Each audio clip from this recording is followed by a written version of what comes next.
Merhaba, iyi günler. Cumhurbaşkanı ve Adalet ve Kalkınma Partisi Genel Başkanı Tayyip Erdoğan uzun bir aradan sonra, uzun sayıdır çünkü o siyasetin gündeminde hep öne çıkan birisi olunca bir hafta ortada gözükmeyince uzun oluyor. Çıktığı ve kaldığı yerden devam ediyor. Siyasette kaldığı yerden devam ediyor ve Erdoğan'ın yaptığı en son konuşmada, partililere hitaben yaptığı konuşmada milliyetçi vurguların çok güçlü olduğunu görüyoruz. S-400'ler meselesi, F-35'ler meselesi, Amerika Birleşik Devletleri'ne tam öyle olmasa da bir nevi bir meydan okuma ve yüzünü başka yerlere çevirebileceği çıkışı F-35'ler konusunda, S-400'lerin aktive edileceği 2020'de çünkü biliyorsunuz Trump aktive edilmemeleri halinde Türkiye ile serbest ticaret anlaşması yapabileceklerini söylemiş. Bu tür haberler çıkıyor Amerikan medyasında. Yani S-400'leri alın ama kullanmayın gibi bir formülde anlaşabileceklerini görüyoruz Amerikan yönetiminin. Ama Erdoğan konuşmasında özellikle aktive edileceği tarihi de 2020 olarak verdi. Yani bir ABD'ye karşı bir dik duruş, öte yandan Suriye konusunda da, özellikle Suriye'nin kuzeyinde ve Fırat'ın doğusu konusunda da sert mesajlar. Bu önümüzdeki günlerde içeriye yönelik sert bu tür milliyetçi mesajların, sadece milliyetçilerin değil, aynı zamanda ulusalcıların da hoşuna gidecek türden mesajların verileceğini tahmin etmek çok zor değil. Ama bir diğer yandan da ABD ile bir müzakerenin de sürdürülmek istendiği ortada.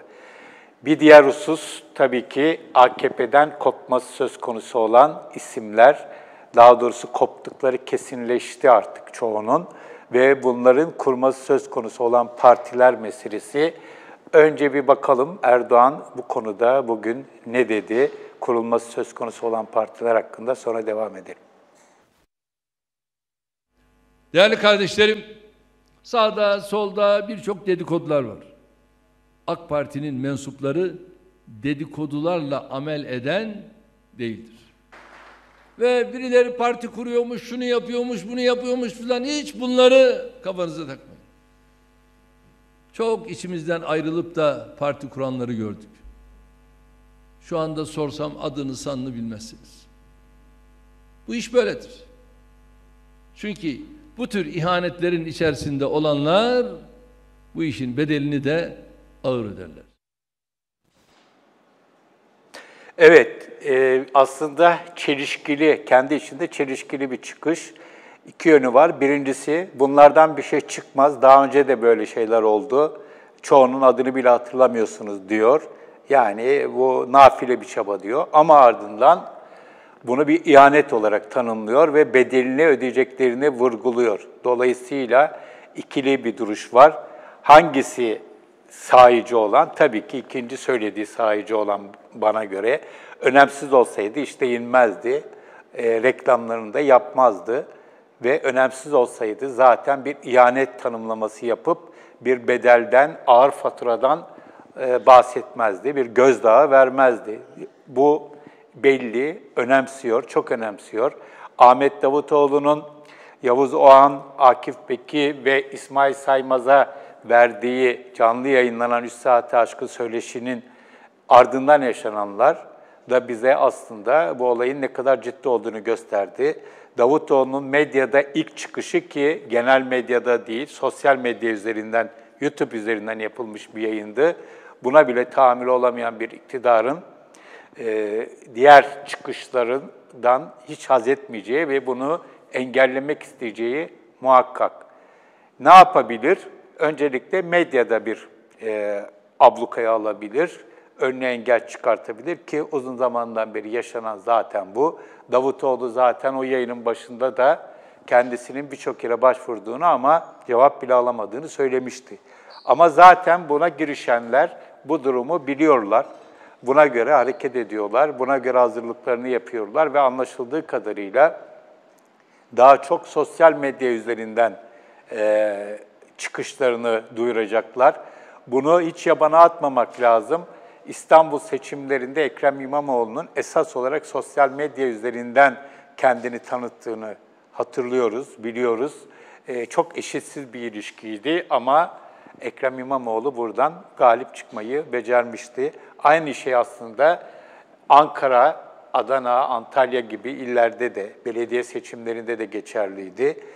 Medyanın büyük bir kısmına, ezici bir bölümüne, %90'ı deniyor, tahakküm eden bir Erdoğan iktidarı var. Ama geri kalan alanda ve sosyal medyada muhalefet pekala örgütlenebiliyor, sesini çıkarabiliyor. Sosyal medyaya da tabii bir takım kısıtlamalar getirebilir Erdoğan. Geçmişte bunun örneklerini çok gördük ama son dönemlerde her ne kadar tweet attığı için, sosyal medya paylaşımları için hala birilerinin başlarına işler geliyor olsa da erişim engeli gibi, Twitter'ın kapanması vesaire gibi, YouTube'un kapanması gibi olaylar pek duymadık, yaşamadık. Olmayacağı anlamına gelmez ama çok daha zor olacağı muhakkak. Onun dışında yargıyı gündeme getirebilir. İlk akla gelenlerden birisi bu. Nitekim Ali Babacan için hemen bir FETÖ ile ilgili başvuru yapılmıştı, suç duyurusu. Ama gelen tepkiler üzerine bu düşürüldü. Bu sefer de bir takım girişimler belki olabilir. Davutoğlu'na ayrı, Babacan'a ayrı ve bunlarınla beraber hareket ettiklerini öğreneceğimiz bir takım isimlere karşı yargı bir şekilde devreye sokulabilir ama bu büyük ölçüde geri tepeceğe benziyor. Bu çevrelerin, partilerin maddi imkanlara ulaşması engellenmek istenebilir ki Türkiye çapında örgütlenmek için çok ciddi maddi imkanlara ihtiyaç var. Bunu da iki tarafın, yani iki taraf derken Davutoğlu ve Babacan'ı kastediyorum. Zaten baştan beri bildiklerini varsayıyoruz. En iyi bilenler herhalde onlar. Ona göre de bir takım çalışmalar yaptıklarını duyuyoruz. Bir şekilde bunu aşacaklardır. En azından partiyi kuracaklardır ve kurduktan sonra partilerini ayrı ayrı herhalde öyle gözüküyor. Kurduktan sonraki gelişmelerin ışığında maddi imkanları da bir takım bağışları vesaireleri, finansal destekleri de daha sonraki dönemde çok daha rahat elde edebilmeyi herhalde düşünüyorlardır. Onların da yani bir planı vardır. Aslında burada bu AKP'den kopma aşamasındaki, kimisi kopmuş, kimisi kopma aşamasındaki kişilerin planlarının, stratejilerinin ve stratejilere uygun olarak değişik dönemler için değişik taktikleri olduğunu düşünmemiz çok mümkün. Zaten bunun işaretlerini de görüyoruz. Yani bir hazırlık var ve bu hazırlık özellikle Babacan ekibinde planlı bir şekilde gidiyor'a benziyor. Yaptığımız görüşmelerde, o çevreden insanlarla yaptığımız görüşmelerde çok dikkat ettiklerini, ince eleyip sık dokuduklarını, acele etmediklerini görüyoruz. Ama hemen hemen sorduğunuz her soruya verdikleri bir cevabın da olduğuna da tanıklık ediyoruz. Öte yandan Davutoğlu'nun tam böyle olduğu söylenemez. Davutoğlu çünkü ilk çıkışını AKP içerisinde iktidar sahibi olmaya kurgulamıştı ama iyice dışlandıktan sonra o da artık sanki yeni bir parti kurmaya bir mecbur ediliyor gibi. Ama onun da bayağı bir hazırlığı olduğunu, özellikle Davutoğlu'nun kendisinin AK Parti Genel Başkanı ve Başbakan olduğu dönemde örgütte yaptığı bir takım tasarruflar ve kurduğu ilişkileri bu yeni oluşuma taşıma ihtimalinden bahsediliyor. Dolayısıyla AK Parti'den kopmaları söz konusu olan çevrelerin bir takım planları, stratejileri olduğu söylenebilir ama Erdoğan'ın açıkçası olduğunu sanmıyorum. Engellemek istediği muhakkak, engellemek için elinden geleni yapacağı muhakkak ama bunda başarılı olma ihtimalinin olduğunu hiç sanmıyorum. Tıpkı İstanbul seçimleri gibi. Nasıldı hatırlayın, itirazların ardından genel kanı Erdoğan ne yapar ne eder İstanbul'u vermez idi. Bir şekilde İstanbul'u vermeyecek CHP'ye, İmamoğlu'na düşüncesi hem kendi tabanında ama daha önemlisi muhalefet cephesinde çok baskındı. YSK'nın iptali ile beraber bu duygu iyice güçlendi. YSK'ya iptal ettirdiğine göre çantada keklik seçimler diye düşünüldü. Ama bir süre sonra işlerin işte öyle gitmediği sezilir oldu ve sandıktan da tam anlamıyla bir hezimet çıktı Erdoğan için. Şimdi burada da böyle bakmak bence daha gerçekçi olur.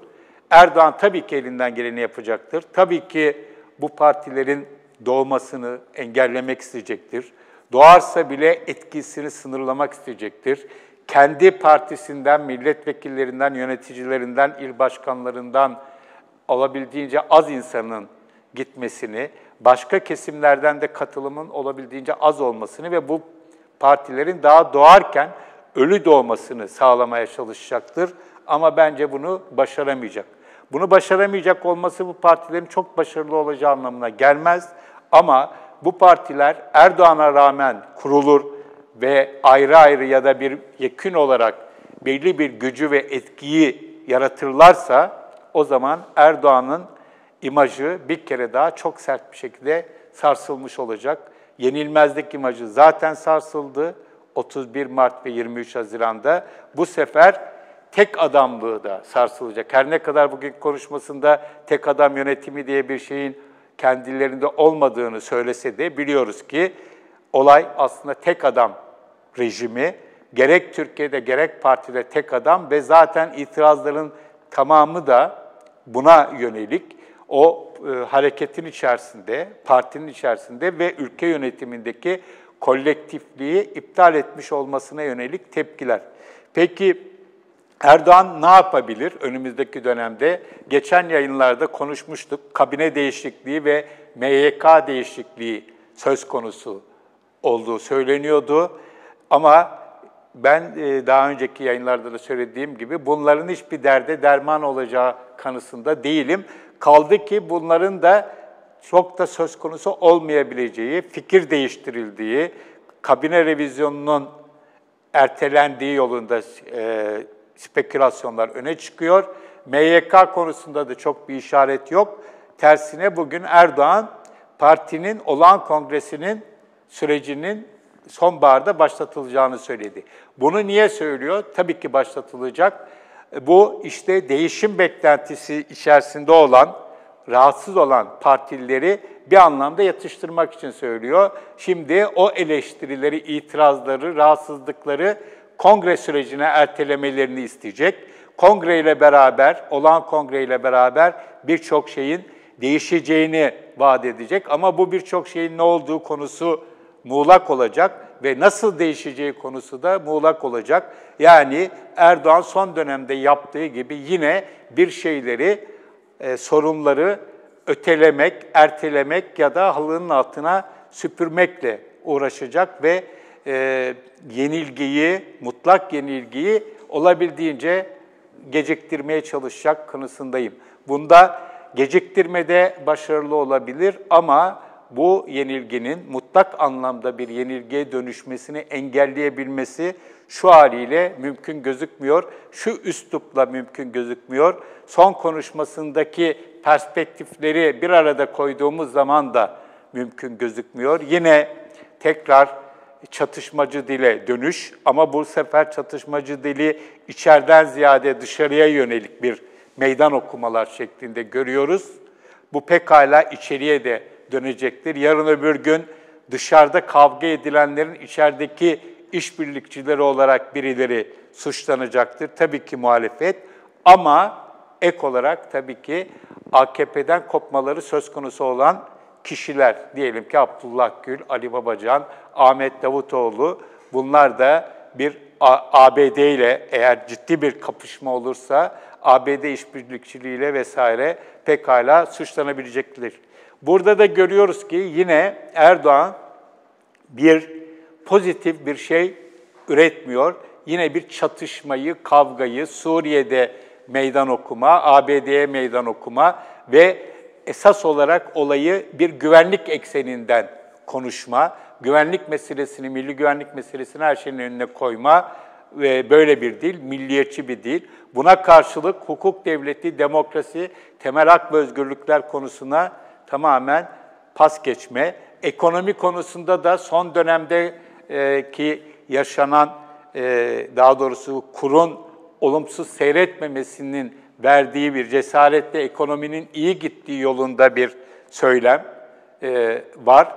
En son faiz indirimi konusunda, faiz indirimi talimatı Merkez Bankası tarafından yerine getirildi ve bundan çok mutlu olduğunu bugün de gördük. Ve böyle bir aslında ülkenin gerçekliklerinin ötesinde tabii ki elindeki güçleri de kullanarak, medya gücünü de kullanarak ülke gerçeklerinin tam anlamıyla gündeme gelmesi yerine bir takım gerçeklerin üzerinin örtülmesi, çarpıtılması üzerinden bir süre daha gideceğe benziyoruz. Ama bu partiler kurulursa, başta Ali Babacan'ınki, ardından Ahmet Davutoğlu'nun partileri kurulursa buralardan Erdoğan'a içeriden çok ciddi bir şekilde meydan okuyuşlar gelecek ve o zaman artık kartlar daha açık oynanacak ve o zaman işin rengi çok daha fazla değişecek. İşte Erdoğan bunu engellemek istiyor ama deminden beri anlatmaya çalıştığım gibi ben bunu becerebileceğini açıkçası sanmıyorum. Bitirmeden önce bir noktaya değinmeden edemeyeceğim. 2 gündür Suriyeliler meselesi üzerine söylediklerim ve buna gelen tepkiler. Artık bu konuyu bir müddet konuşmak istemiyorum. Konuşmak istemememin nedeni bir şeyden yılmış falan olduğum değil. Hiç böyle bir halim olduğunu da açıkçası sanmıyorum. Ama bu olayın maalesef tartışılmasının zemininin Türkiye'de çok fazla olabildiği kanısında değilim. Çoğunlukçu değil, üstenci değil. Yani güçlüyüz, haklıyız, biziz buraların sahibi dilinin birçok konuda olduğu gibi şimdi de bu konuda çok fazla öne çıktığını görüyorum ve çok da fazla aslında uğraşmaya değmez diyelim.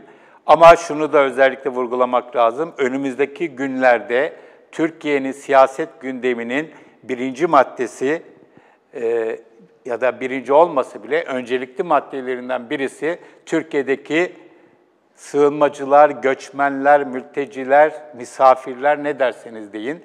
Türkiye Cumhuriyeti vatandaşı olmayan yüz binlerce, milyonlarca kişinin durumu, statüleri, bunlar etrafında ortaya çıkan sorunlar olacak. Ve Türkiye önümüzdeki dönemde tam bir normalleşmeye doğru 31 Mart ve 23 Haziran'dan sonra tekrardan demokratikleşmeye, tekrardan hukuk devletine doğru evrildiğimiz konusunda umutlanmışken sağ popülizmin bu konu üzerinden Suriyeliler ya da genel olarak göçmenler, yabancılar üzerinden siyaset alanını kuşatma ihtimalinin çok ciddi bir şekilde gündemde olduğunu görüyorum. Bu üzücü bir şey ama Türkiye'de demokrasi isteyen kişilerin, çevrelerin, grupların bununla baş edebilme imkanı çok güçlü. Türkiye'nin böyle bir geleneği var, Türkiye'nin böyle bir gücü var. Umarım yanılmam. Evet, söyleyeceklerim bu kadar. İyi günler.